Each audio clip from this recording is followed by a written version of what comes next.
ڕەنگە کەم توێژینەوەی زانستی لەسەر ڕۆژنامەگەری کوردی بکرێت و نەگەڕێنەوە بەسەر چاوەزانستیەکانی نەوشیروان مستەفا لەسەر ڕاگەیاندن.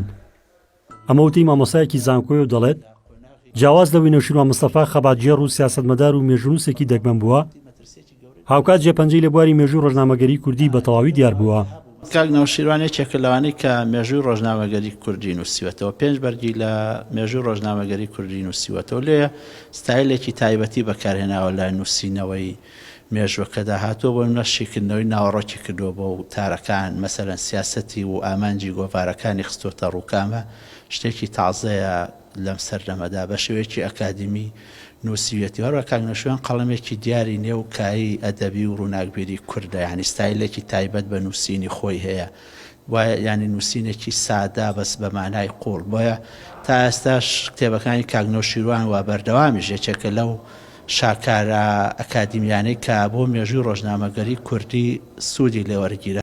نەوشیروان مستەفا ئامین لە ناوڕاستی شەستەکانی سەدەی ڕابردوو وتار و بڵاوکراوی هەبووە لە ڕۆژنامە و گۆڤارەکاندا و بە درێژایی قۆناغە جیاوازەکانی تەمەنی پاڵپشتیکارێکی دیاری میدیای ئازاد و سەربەخۆ بووە. ئەم توانیوێتی سەردەقی ئەو کارانە بشکێنێ کە لەسەر مێژووی ڕۆژنامەوانی کوردی نووسراون، کەم و زۆرەتوانی بڵێن تا ساڵانی 40 سەدەی ڕابردوو هێناوە. زۆر بەوردی ڕۆژنامەگەری کوردی هەر لە سەرەتاوە تا ئەو ساڵە تقریبەن کەم و زۆر ناساندویە، شیکردنەوە و ورکردنەوەی جوانی سەبارەت بە و مێژووە هێناوەتەوە.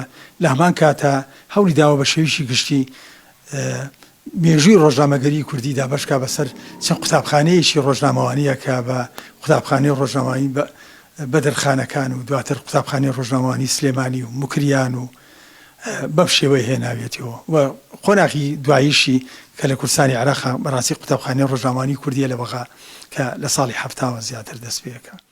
جگەلەوەی نەوشیروان مستەفا دەیان کتێبی چاپکراوی لە بوارەکانی مێژوو زمان و ئەدەبیات و ڕاگەیاندن لە ناوەندە ئاکادیمی و زانکۆکاندا هەیە، هاوکات پاڵپشتیکارێکی دیاری دامەزراوە زانستیەکان بووە و لە ساڵی 2001دا وەک مامۆسای خۆبەخش لە بەشی ڕاگەیاندنی زانکۆی سلێمانی وانەی وتۆتەوە ڕزگار جەبار کێنێن سلێمانی.